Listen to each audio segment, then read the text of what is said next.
Pemirsa QTV dan Suara TV di mana saja Anda berada. Hari ini kita berada di gedung DPP PDI Perjuangan di Lenteng Agung, Jakarta. Dan saudara, kita hari ini juga mendiskusikan sebuah isu yang menarik dalam oposisi spesial. Oposisi spesial hari ini menghadirkan sebuah topik pembentukan Aceh Losari Antara dan Aceh Barat, Aceh Selatan. Perjuangan panjang dari masyarakat Aceh Losari Antara dan Aceh Barat, Aceh Selatan ini hari ini telah memuncak.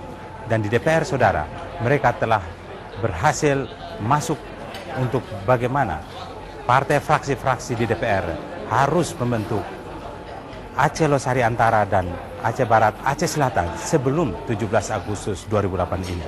Mudah-mudahan saudara perbincangan mereka akan berhasil. Dan saudara, kita ikuti diskusinya dalam oposisi spesial yang dipandu Dr. Rahmat Salam. Silakan menyaksikan. Untuk itu langsung saja kita dengarkan yang pertama, membawakan paparannya Bapak Letnan Jenderal Purnawan Kiki Stanarki. Kami silakan, Pak. Bapak Pramono Anung yang saya hormati, Pak Sabam dan sesepuh PDIP, Bapak Ketua Taruna Merah Putih, Pak Sirait. Assalamualaikum warahmatullahi wabarakatuh. Merdeka! Kurang keras, Bah, PDIP. Merdeka! Terima kasih. Bapak dan Ibu-Ibu sekalian,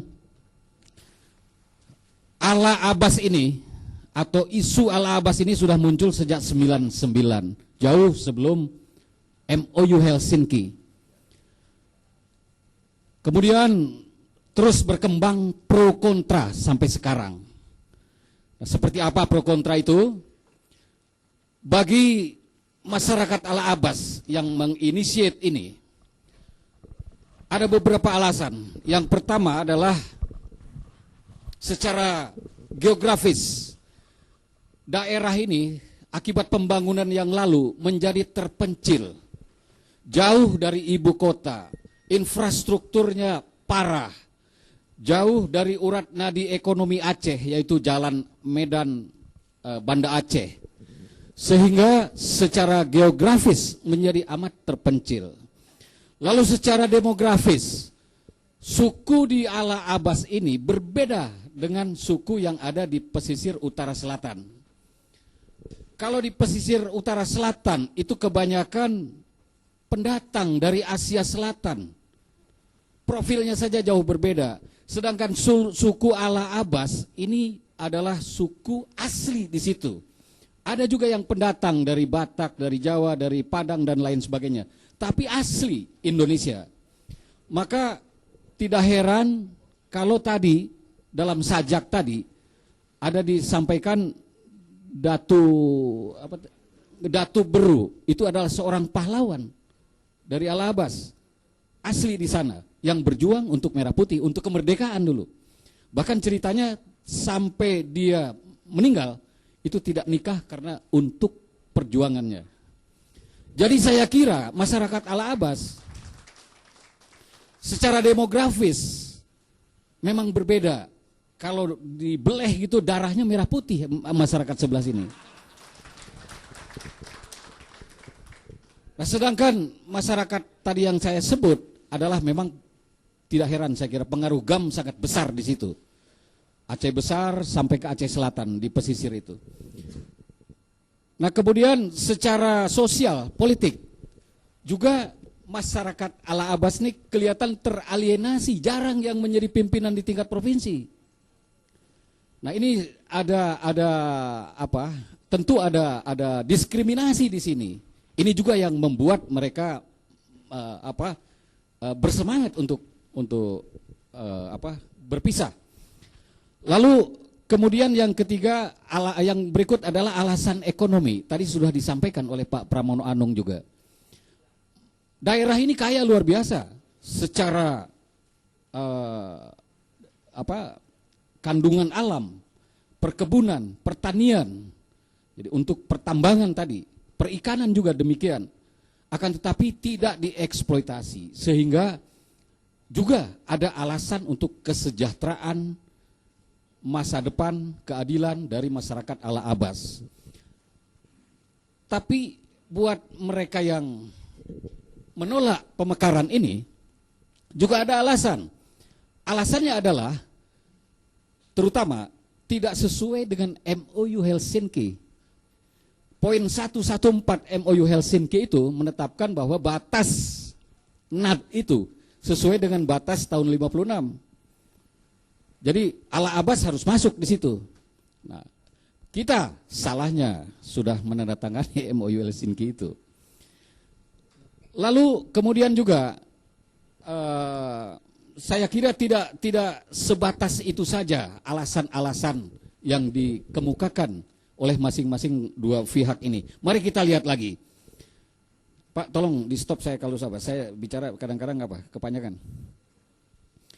Lalu apakah masyarakat ala Abbas ini hanya sekedar itu? Tidak, Bapak-bapak sekalian.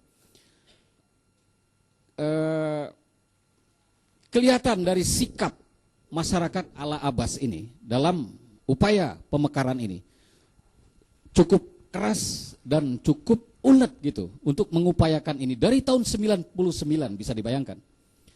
Nah, sehingga tidak bisa dianggap begitu saja. Jadi harus direspon dengan cukup serius. Ada ungkapan dari masyarakat yang ingin pemekaran ini. Antara lain yang saya tangkap, itu pernah hadir kepala-kepala desa dan wakil rakyat di Jakarta ini. Para kepala desa dan wakil rakyat, para kepala desa itu mengatakan bahwa kalau ala Abbas ini tidak jadi, mereka akan meletakkan jabatan. Stempel desa itu, cap desa akan diserahkan dan akan membekukan pemerintahan desa. Berarti ini keseriusan yang luar biasa daripada kepala desa. Demikian pula para wakil rakyatnya. Lalu ada ungkapan juga bahwa dari mereka ini, jika tidak dimekarkan atau pemekaran ini tidak jadi, maka fenomena yang terjadi di Timur Timur akan terjadi di Aceh. Artinya, saya kira ada kesamaan di sini Bapak-bapak sekalian. Timur Timur dulu, Sanana mengubah policy perjuangannya dari front bersenjata ke front politik tahun 85. Lalu kemudian karena kuatnya juga pada saat itu TNI dan lain sebagainya, maka tidak kesampaian. Nah, kesampaian ketika Presiden Habibie pada saat itu membuka karpet merah kepada mereka untuk opsi kedua itu. Sama di Aceh juga kira-kira. Kalau ini tidak seperti itu, sekarang GAM itu kan mengubah perjuangannya dari front bersenjata ke front politik. Nah, juga diberi karpet merah oleh MOU Helsinki ini. Jadi harus hati-hati. Perlu dicermati Bapak-bapak sekalian keadaan ini. Lalu sekarang bagaimana dengan pemerintah pusat? Saya kira menurut saya agak sulit diberi mengharapkan peran pemerintah pusat. Karena ya memang yang membuat MOU Helsinki kan pemerintah pusat.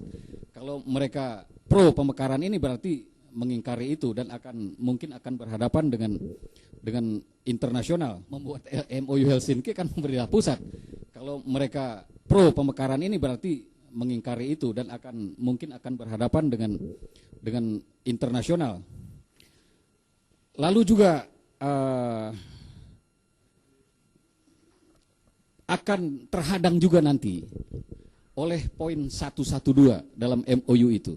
Poin 112 itu mengatakan bahwa keputusan pemerintah pusat, DPRD pemerintah pusat tentang Aceh harus atas persetujuan DPRD Aceh.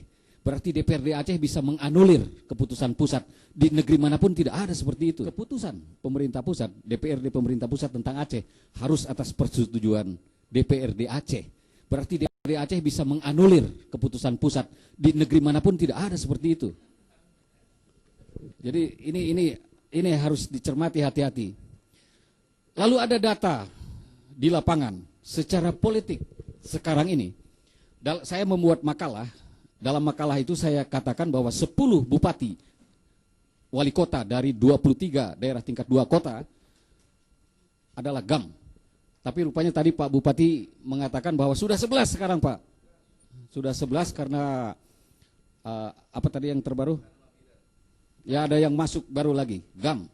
Karena intimidasi dan lain sebagainya. Tapi 11 dari sisanya 12 daerah itu, penduduknya itu jauh lebih padat dari yang 12 ini. Jadi harus hati-hati. Kemudian sekarang ada 6 partai lokal yang sudah diresmikan di sana. Dari 6 partai lokal ini hanya 1 yang orientasinya merah putih. Yang jelas-jelas merah putih gitu. Yaitu Partai Daulat Aceh. Partai lokal ini hanya 1 yang orientasinya merah putih. Yang jelas-jelas merah putih gitu. Yaitu Partai Daulat Aceh. Di situ disponsori oleh mayoritas para ulama Aceh. Yang lain tidak jelas. PA itu adalah jelas-jelas GAM. Nah, jadi kalau dalam 2009 nanti mereka memenangkan, itu berarti eksekutif legislatif dikuasai mereka. Kondisi ini tinggal 1 langkah saja kepada referendum. Kondisi ini tinggal 1 langkah saja kepada referendum. Kalau ternyata partai GAM menang, akan menjadi bukti nyata, bukti real bagi masyarakat internasional mengatakan, oh iya benar, memang Aceh ingin memisahkan diri dari NKRI. Akan menjadi bukti nyata, bukti real bagi masyarakat internasional mengatakan, oh iya benar, memang Aceh ingin memisahkan diri dari NKRI. Konsolidasi kebangsaan ini harus membentuk harmoni kembali bangsa ini. Harmoni dalam kekeluargaan, dalam gotong royong seperti tadi itu. Dan iramanya apa untuk membuat harmoni itu? Tidak lain adalah Pancasila. Tidak bisa tidak.